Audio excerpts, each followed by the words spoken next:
This is the Patriot Trading News Hour. Joe is obviously the guy that comes in and brings this show in, day out, Monday through Friday. But he's got some personal business to attend to today, so I'm going to go solo. This is your co-host, Jason, of the Patriot Trading News Hour. We sell gold and silver. The number to call to purchase gold and silver from the Patriot Trading Group is 800-951-0592. That number again is 800-951-0592. Now, I've been with the company over 4 years. Brian and myself joined up in March of 2018. So what is that? It was 4 years and 4 months. There you go. It's always been a pleasure to do the guest hosting on the show, and I was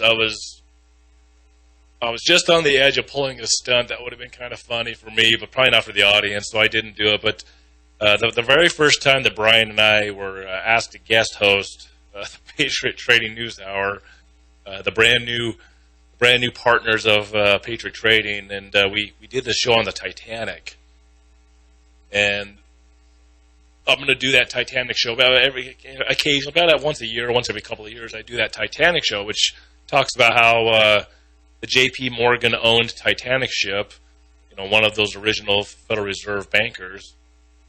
That ship was sunken, and the three richest men against central banking in America before the Federal Reserve was put into law in 1913. They sank that ship and killed those guys in 1912, and we showed all the evidence and talked about, why it looked like this was a purposeful event, and everyone loved it. Joe really, he put it on the website so people could find the show. We didn't own the radio station back then. It was great. So Joe was feeling pretty good about himself that he had some pretty good partners. But then, I don't know, it was like a month later. Hey, I'm gonna have the guys cover for me again. He needed to take a day off. And Brian and I were looking at each other. I was like, well, I had that loaded and ready to go. I have no idea how we're going to top that. How we're going to top the Titanic show.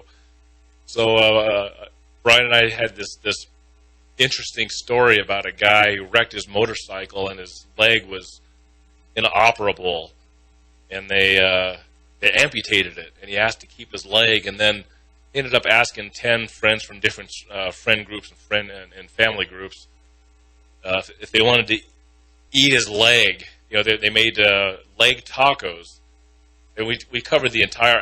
Just for entertainment value, I just figured not going to beat the show, so let's do something that will let Joe know a whole lot more about the guys he's taken on as partners. And Eric was alive back then. He hated it. He couldn't believe. He's like, I listened to it, and then I turned it off, and then I turned it back on. You were still talking about it, and Joe, the part of the inside joke to that show was when Joe was giving us some advice, Brian and myself, on what kind of shows to do and how to handle the materials we're bringing to the air. One of the things is like, look, delve into that material. Don't skip from one story to the next. Don't go into a story and don't leave any meat on that bone. That's what he said. That's what he said to us.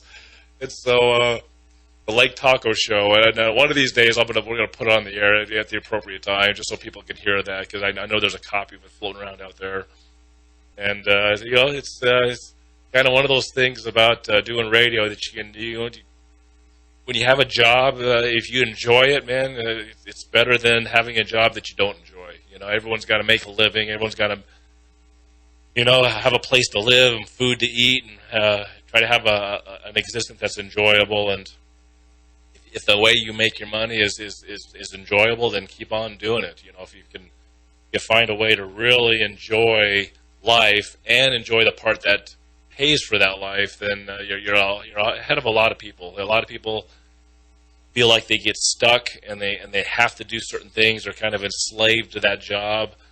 And we all know what's happened since coronavirus. People even feel more enslaved to their job, because now their job's telling them how to act, how to be, how to look, what to take, what to put in their bodies. And And then it all seems to be around economic chaos. So I've got some content I want to play. And if anyone's listening to KHNC last hour, I know that you guys in Arizona, some of you guys listen in at 1360khnc.com. Kevin LaRusso is going to be on vacation, but I jumped on the last few segments of his show because he was covering Sri Lanka. And I got some stuff I'm going to play on the next segment. It's the guy that I listen to. You know, everyone's got their guys that like to look at and listen to. And one of the guys I listen to, his name is Joe Brown. I think he's going to be a rock star on the internet. He has podcasts and he does YouTube channels and stuff. And he's going to talk about, we always talk about all the problems going on. Joe will hit you with all the bad economic numbers. I'll come on and tell you the gloom and doom and how bad things really look. And the best answer we have economically is to buy gold and silver for your savings. And we try to give you other ideas of what could help you out. Hey, buy a little extra food. There's not a lot of solutions on how to fix the country, right? Well, I decided with Joe not here, Joe Brown came out with this clip just yesterday about, hey, here's a way to fix the country. It doesn't, for a lot of people, this doesn't sound like a fix for the country, but he's very eloquent in how he presents it. So I'm going to play his clip on how we could fix this country. And it may be surprising to some, but when you listen to it, and I do agree, I listened to this whole thing last night, I agree with him almost in everything. This is a great way to fix the country. It was Rockefeller, one of those bankers that wanted to seal up the world in his control, that said competition is a sin. And when there's no competition, the quality and the value of everything around you goes down. You have to have competition. It makes things cheaper, it makes the quality of things better. Why does it feel like the quality of things and the price of things is becoming more expensive for stuff that's not as good? There's no competition. So we'll talk about fixing the country. I might talk a little bit about Sri Lanka and compare it to the January 6th little tourism that they had there a year ago. Welcome back, Patriot Radio News Hour. Gold and silver, the best way that I know of to protect your savings for long term and the way things are going now, even in short term. You can do that. We handle that. Patriot Trading Group's been doing this for a long time. We get no complaints from our customers. If there's ever a problem, a mistake made, we take care of that. We don't hound our customers. There's no emails. Joe was talking yesterday about how we don't bother our customers in this new day and age. I know that if my wife will go shopping and she'll buy an article of clothing from a store, and then since we have a shared email, that's kind of weird. I know for most people, you don't share an email. Well, I think for my situation, my wife and I, we share an email. It's good because we help take care of a lot of things by knowing. How many conversations do you not have to have if you share the email? I don't have to ask her this or that, or she doesn't have to ask me that because a lot of this stuff, this information comes in. But we don't send emails and we don't send texts constantly. I mean, I can't tell you how much that store will just email, and then I feel like I'm spending a part of my life every day just to get rid of the emails that are being sent to my account to take care of all my regular business. So, of course, I have to throw all that stuff in the spam file or whatever, Well, Patriot doesn't do that. You buy gold and silver from us, it stays very private. We are very much a small business, handshake type of business, and we will help you out with all your needs. If you need to sell gold and silver, give us a call. If you need to buy gold and silver, give us a call. If you want to trade out of a product, get into something different, give us a call. It's 800-951-0592. Well, there's always... And I got fixes for the country. The very first way you fix the country is you get rid of the central bank. That's pure and simple to me. It's not going to fix the country. It's going to stop what I think is the worst problem, which is money is the root of all evil. Money is not evil, and I know people they'll recite the Bible that it's the love of money. I stop short of that because money is not evil. Money does good things for a lot of people, and money does a lot of bad things. And so the root of evil is money. Evil becomes worse when you fund it. And you look at our central bank, and it funds all of the evil, bad things that go on out there. It's bankrupting people. It's making people lose their homes, lose their jobs. We're heading into an economic cycle which might take a couple of years. I think it's gonna slowly just be really bad, and then it might take a couple of years, and then get super, super duper bad. And I think when people think it's bad, it's going to get worse. And when people think it's gotten to the worst, it's going to get worse than that. I think that's what we're headed into. And gold and silver is a great way to fend yourself off from these criminals. And a central bank, to me, you get rid of the central bank, that's the first step. And then you got to fix a whole bunch of other things. Well, Joe Brown's got a way of fixing America, and I don't disagree. I don't disagree with him very much. I think it's a legitimate and very smart idea, and it's why the country was built the way it is. Secession could fix America. I could have covered this topic without him, and Joe likes to cover topics without listening to subject matter. But sometimes you get a guy that says it better than I say it. I want Joe Brown to say it. Listen to him say it. I'm going to get as much of this into this segment as I can. It might bleed into the next segment. Then I'll comment a little bit. But just check it out. Listen to this. This may intrigue you.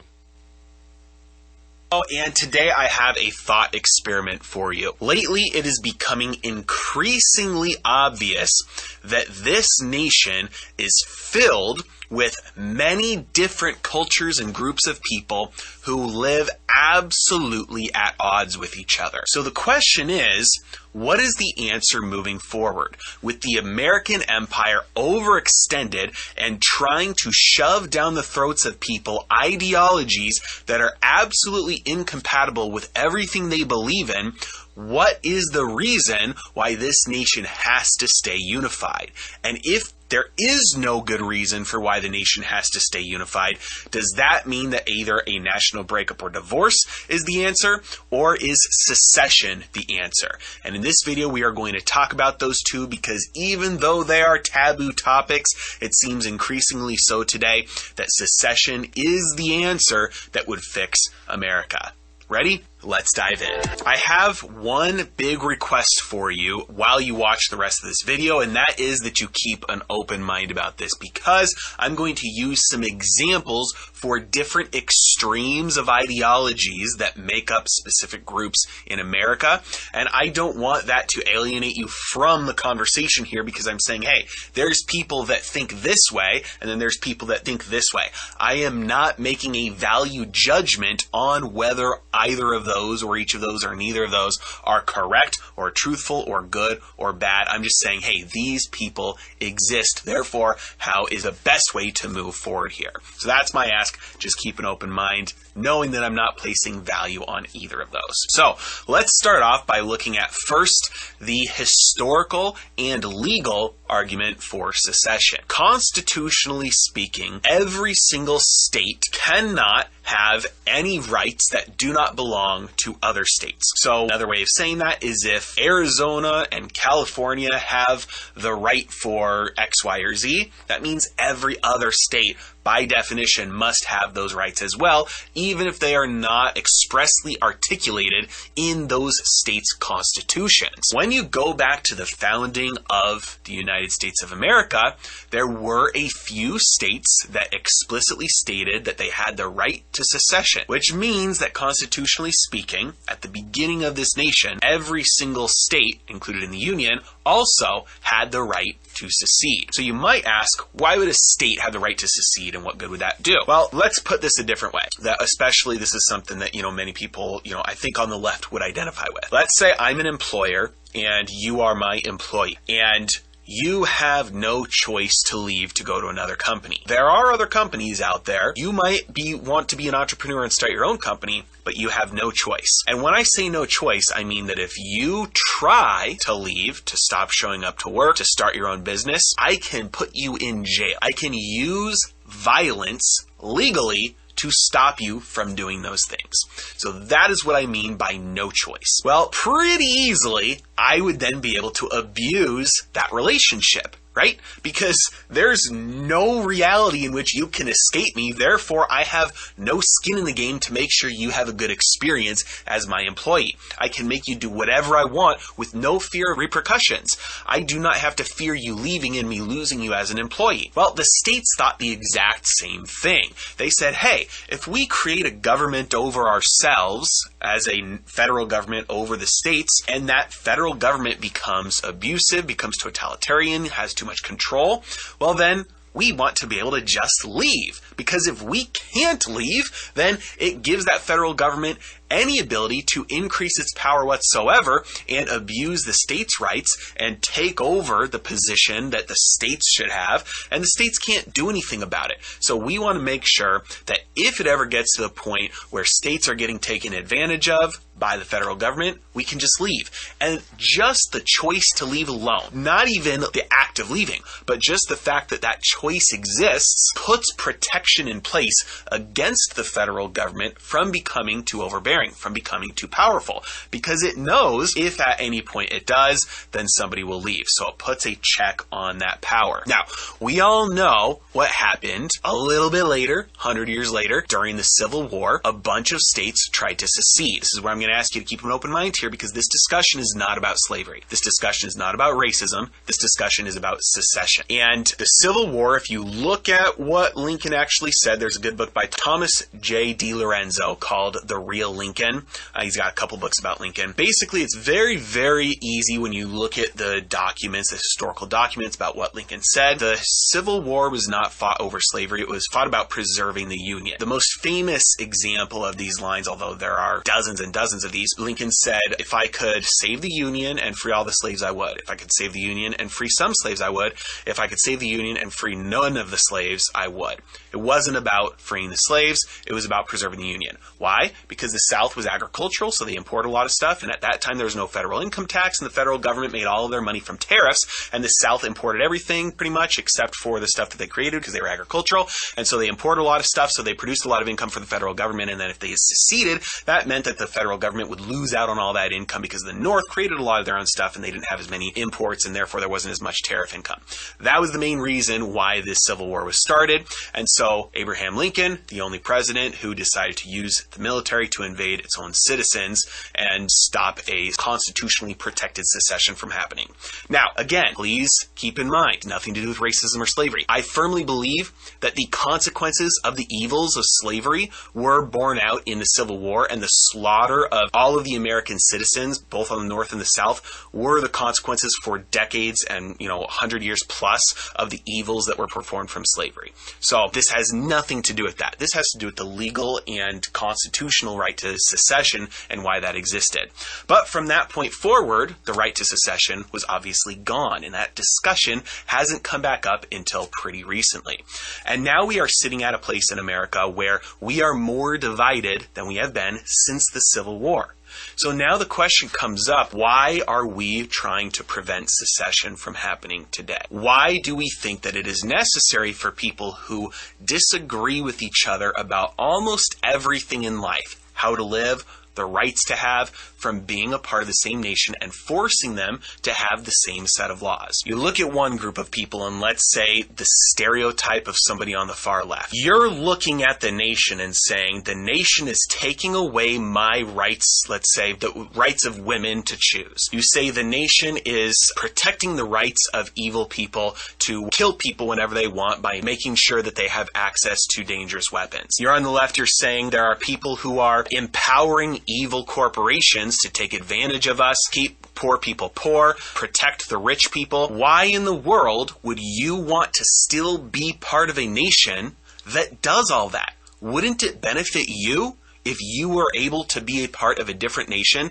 that had laws and regulations and a culture that corresponded with all of your ideals, corresponded with everything that you value? Wouldn't it be better if there was a different group that was the opposite of you to let them leave because then your nation would be more closely aligned with what you wanted. Now let's say on the other side, you're on the far right. You're looking at the country and you're saying, hey, the country is stepping on our rights. The country is full of politically powerful people that are keeping poor people poor, protecting rich oligarchs, protecting the rights of people who want to mutilate children and kill babies and take away our rights to protect ourselves. Those are what things that the people on the right are saying. If that's you, why do you want to be a part of a nation that is doing that? Wouldn't it be better if you could be a part of your own nation of people with like-minded beliefs and ideals? Wouldn't it be better if you allowed somebody on the other side to leave and form their own nation so that they can not be influencing you? So it really boggles my mind here why anybody on either extreme or even anybody in the middle would be opposed to secession here. It's a win-win for everybody. All right, so we're going to come up on the break here, and I got a little bit more I wanted because he set the case, I think, very well that why should you be forced to be a part of a nation that you disagree with what's going on? And so I think a lot of people talk about civil war and all this crazy stuff that could happen, but what happened with Abraham Lincoln is the right to secede sort of melted away. You know, it doesn't get talked about anymore. So we became more nationalized instead of individualized. You know, we used to have a United States, and it's more of just the USA. You know how they just say USA now. You don't hear much people say the United States because it was kind of fashioned a little bit off the Scottish tribes. You know they were all separate and they had their own clans. And then if there was an exterior of attacker, you know, the British or something, they would unite the clans for a greater foe. But otherwise, they were very individual. So if you didn't like one clan, you can move to another one. Well, Joe Brown's going to talk a little bit more about how that would actually look if we let states secede. This is the Patriot Radio News Hour. I'm your solo host, Jason. Joe is taking some time off today for some personal business, and I am doing a little bit on how to fix America. So we always talk about how messed up everything is, even if it is kind of a weird way to see it. Maybe secession fixes the country, and I think a lot of people are starting to warm up to that idea. It is actually the way the country was built, America, which is great. It's a great name for a country. The United States of America. You notice how that United States gets used less and less. It's America, or it's the USA. It's kind of the same thing about our government. You know, we're a constitutional republic. Oh, no. Everywhere you hear, every single politician, our democracy. Protect the democracy. It's a democracy. You know, the Donald Trump thing that happened January 6th is destroying our democracy. Really? We shouldn't have a democracy. Maybe we should just destroy the democracy. It's a constitutional republic. It's the same thing with the United States of America. The country is built in a way that if any of the states did not like being united in these states, it could step out and decide to become its own country. It's a great system. You know, creates competition, makes prices go down, keeps governments honest. But no, let's turn this all into one big new world order, and the people at the bottom have no choices. So Joe Brown was setting up the idea that, hey, you have different ideologies, you should be able to leave. Why would you want to stay where you want to stay? And this would be good. Listen to him explain why this, all the reasons why this could be good. Ran a question on Twitter recently. I said, what is a good reason to oppose secession? And the main answer that people said was avoiding war. But when you ask the question, what's the main reason to avoid or to stop a peaceful secession, then the war isn't the answer there. Because by nature of asking the question, hey, should we allow secession? Then that wouldn't be something that would prompt war because you're allowing it. So then the second main argument is, hey, it'd be really complex to deal with things from business transactions and taxes, international trade. Look at what happened with Brexit. And my answer is, that's kind of the point. I mean, whether you're on the left or you're on the right, you're looking at things right now and you're saying politically, people are too powerful on the right. And then on the left, you're saying corporations are too powerful. Secession would fix that, right? Because smaller government, local governments get more power. There's not as much top down. The power is more skin in the game, more closely held to the people who are making the rules.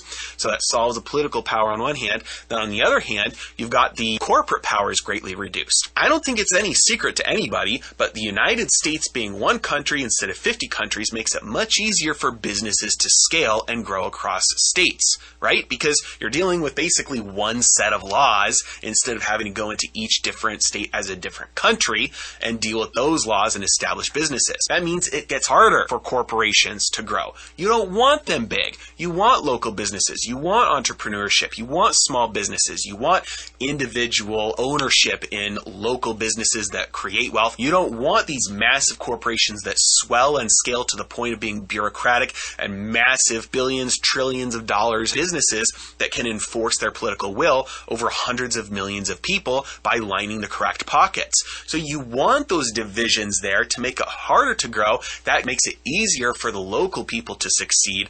It spreads the wealth out in a good way, in a non-artificial way, in a way that promotes bottom up, which is natural from a decentralized freedom individual standpoint. And so from many points of view, again, whether you're on the left or on the right, you can look at this and say, you know what? Secession would actually be a good thing here. If you're looking at the nation, you're saying, hey, California wants to secede. The loser is the Democratic Party in the rest of the nation, right? Because they lose most of their voters to California becoming a nation. So it's not the people in the rest of America that lose. It's not the people in California that lose.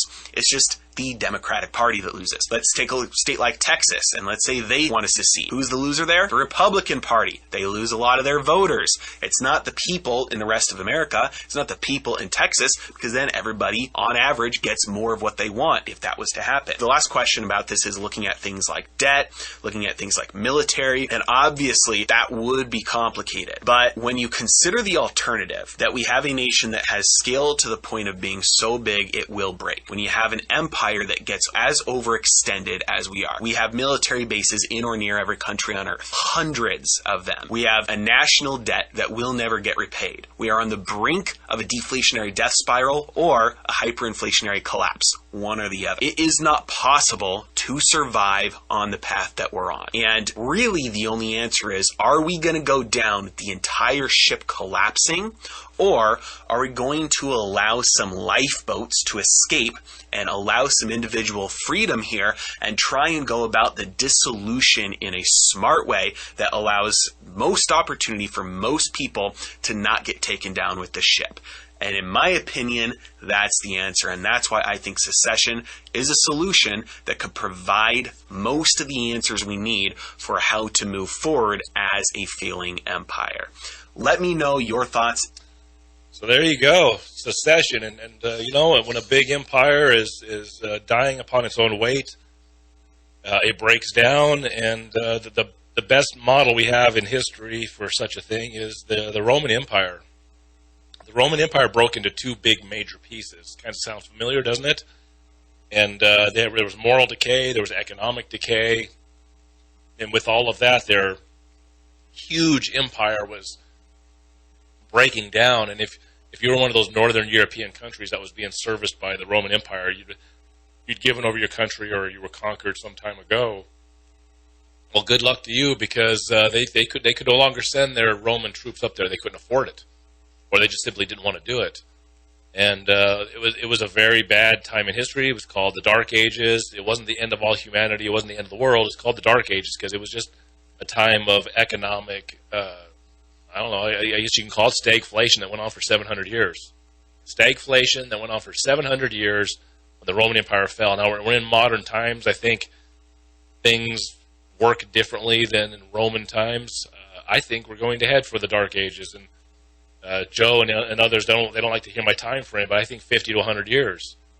I think it takes that long when this new world order breaks down, because first of all they're going to get their new world order, and then when it breaks down, how long is it going to take to fix it? It could take a little while. And secession is the best way. You break it down into pieces, let people govern their own little areas, control their own corner of the world, and what is gold and silver? Gold and silver is taking care of your economic little corner of the world. It is individual freedom. It is a great way for you to protect yourself against the thieves and the crooks that are out there, constantly telling you what you should do, when you should do it, what you should buy, how you should buy it, the money that they're going to force you to use, all the stuff that we talk about, Joe and I, Brian, and the rest of the guys on here. And that's just the way it is. And we'll see things like this. You know, I talked about democracy versus constitutional republic. The powers that be do not want us breaking into smaller pieces. They want us all in one big piece that they control. So I'll talk a little bit about gold and silver on the way back in. We'll talk a little bit about, I want to talk about a little bit about Sri Lanka, another indication of how things are not going the right way. And then stay with us. All right, welcome back. Patriot Radio News Hour. If you want to buy some gold and silver, it's really easy. You call 800-951-0592. I was not able to put together a special for today's show, but give us a call. I know we had those Indians yesterday. I don't know if we have any of those available. You might want to call and inquire. But we had those $10 Indians yesterday, which we're doing. We sold a brisk amount of those. But let us know. You want to inquire about something. You want to talk about the metals program. Some people don't. I don't know what to buy. I don't know how to buy it. I just want to be able to put some away. I'm convinced. I've listened to the shows, but I don't want to have to think about what coins to buy or what special to buy. We have the metals program. It's very easy. It's $100 a month minimum. You can do $1 million a month if you want. You can do $200 a month, but we have a minimum of $100 a month. Every 3 months, we'll give you a call. We make our purchase every quarter, and then you get the benefit of a larger scale buying. It's pretty obvious. Volume discount. The more you buy, the cheaper we can get those premiums above spot. And so we get to throw your smaller amounts of money into a bigger pot and try to get you a better price than we normally would.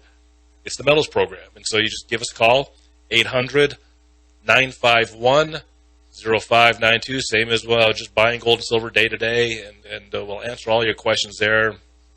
Love to get you on the metals program. It's been growing and growing and growing.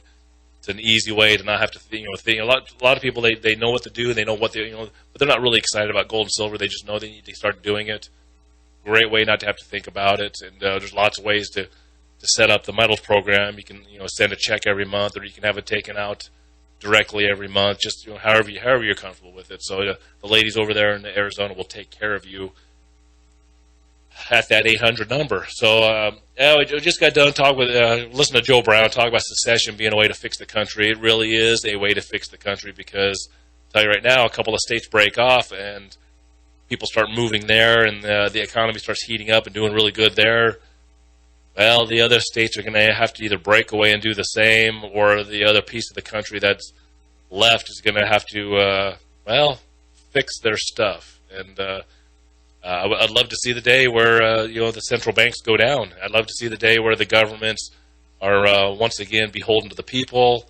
I don't know if I'll see it in my lifetime or not, but I do know in my lifetime I've done a lot of trying to take care of myself, my family, the people that I care about the most, and the more I can acquire, the more I can financially be stable myself, the more I can help others. And the best way to help is by example. So I'm always trying to let people know about gold and silver, let them know about what's gone on in history, maybe some of the things we've been misled on. And those are the kinds of things. So last night, I occasionally watch the mass media news. I have one of those digital antennas on my TV. You used to just have an antenna on your house. You just turn it on. Of course, they want to know what you're doing at all times, every day of your life, every minute. You can't have just a regular antenna and just turn in the local stations. You have to have a digital antenna so they can digitally send you the television that you want to watch for free. You used to have free TV. It's very, very hard to do free TV nowadays. But anyways, I'll turn it on. The first thing that comes on. Usually I go to a movie channel where I put a film in or something that I want to watch. But first thing that comes on is my digital television. The local news will come on. Maybe it'll be the national news for whatever station that pops on my screen. And I tell you, it was over just, I think, a 5-minute span. The national news was just pounding away at the January 6th, the Trump trial. The insurrection. They were trying to destroy the government, and it was a coup attempt. And these evil people, these tourists that were let into the building. And I know there's some guys breaking windows. I know there's some vandalism. I understand that people were hot in the situation, but there weren't people burning down buildings. I mean, to me, if there was a riot and there was people trying to take down the government, wouldn't they have just burnt the Capitol down? when something more severe have happened. But that aside, the national news was talking about, whatever the update was. Steve Bannon's going to have he's going to testify and this and that. I don't pay attention to this type of stuff very closely because I know it's all about mesmerizing you into a lie and choosing sides. I don't bite. But there it is, January 6th. Okay, well, couple of minutes go by and Sri Lanka has defaulted some months ago. Their economy and their inflation is out of control.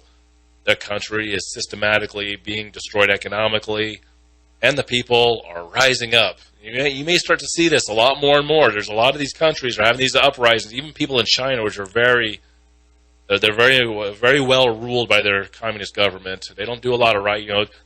What's the last time we remember China rising up? It's yeah. You saw that college student standing in front of that tank. Everyone remembers that. But in Sri Lanka, they're having a big rise up, and it looks like ants flooding out of an anthill. They went to their Capitol building, their presidential palace, and they eliminated the ruling people. The ruling class in their country are stepping down and they're retiring. They're going away, and the people rose up, and it's and the same newscast said that this was like a freedom situation. This was the people getting standing up. This was within 5 minutes of the insurrection in America on January 6th and people going into the Capitol and violently killing and attacking and destroying everything. The people in Sri Lanka, I've never seen so many people stuck to a building. It was massive, and I'm all for people wanting. I'm actually happy for the people of Sri Lanka if they want their government to go this direction. They want to take out the people that are in charge and put new people in. I'm all for it. Unfortunately, I think these people have been misled. I think that the change in government in Sri Lanka is another way to enslave them with debt, enslave them with a new system that's going to be much worse than the one they have now. They just don't know it, and I think a lot of countries are going to be suffering this. Right there on your news, right within a 5-minute span. One is an insurrection, one is a freedom fight. It's the exact same thing. Everybody better watch out. You better hold on to your gold coins. You better get all prepared for the next few months and the next few years of what's getting ready to happen. Patriot Trading Group. We'll be right back.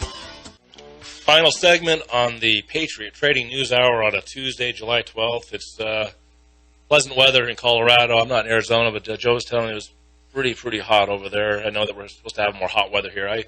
I'm not too worried about hot weather. I like hot weather, man. I mean, I don't like cold weather. I don't want an ice age. They talk about climate change, global warming. You heat things up. There tends to be more life and better times. That's just me. But yeah, sometimes it gets a little hot. I don't like it too hot either. I'm like anybody else. But here in Colorado, I've lived here my whole life. Love living here. Obviously, if I didn't like it, I would have moved out. I love my family and people I've grown up with. I don't have a ton of friends. I'm not one of those people that are very, very super friendly. I'm more satisfied with myself than some people. A lot of people. My wife is very social. She loves people. She's got more friends on a couple of pages of her phone list than I probably have on my entire personal phone. I probably have 15 people there, and she's probably got 1,500. But I'll tell you, Joe and I, we see things very similarly, and some things we're a little different. And I don't know exactly how this thing's going to roll out. I know things are going to get really tough, but I have a feeling that, as an example, when Barack Obama came into office, and he was supposed to be the guy, he did the Bush bailout, and then there was the Barack Obama bailout, and then we had about 8 years of Barack Obama saying that he was fixing the economy, and it just kind of went sideways. We didn't have a lot of foreclosures and housing crashing. We didn't have the markets crashing. Things were slowly building back up, and it was considered a good time for the news and for the average person walking around. These were good times. Well, I think what we're getting to is in between these crashes that we've been having. I think we're going to have bad times that are going to be portrayed as being normal, and this could go on for a while. I'm not sure if we're going to have the big, huge crash that everyone's waiting for. I don't know. It could definitely happen in the next few months. But I definitely, the way I see it is we're going to see it go sideways and be bad and just continue to be bad and continue on until there is some sort of a day of reckoning. Was it going to happen this year? It'd probably be better if it happened now. I've kind of ripped the Band-Aid all off at once. I don't like the slow tear that we've been having. But if it's a slow tear, it could be tough. It could be tough for a long time. And you guys out there, you guys got to protect yourselves when it comes to finances. Gold and silver is the way to do that. 800-951-0592. Brian and I, we played a thing that was sent to us by a listener. Trust Ultra, Trust Naomi. A lot of people have heard of MK Ultra as a mind control program. It has a lot to do with some of the school shootings and things of that nature. Well, there was something that was along the lines of that, and it was called MK Naomi. Brian and I played this. Sometimes people ask you, when you have a strong opinion, they joke. It's like, well, tell me how you really feel. Well, the next hour, I think I'm going to do a little bit of I'm going to tell you how I really think about things. Sometimes you just have to go a little soft. Sometimes the audience doesn't want to hear exactly how you think. If you've got a really hard message on how you see things, but sometimes you just let it out. And so then I'm going to play some of this Trust Ultra, Trust Naomi. You'll be shocked when you hear it. I'm going to talk about Kary Mullis. Kary Mullis is a name I need to be mentioning a lot more, and you'll be hearing it a lot more. And it's because that guy was very important. People wouldn't understand the world the way he understood it, and he's a very intelligent guy.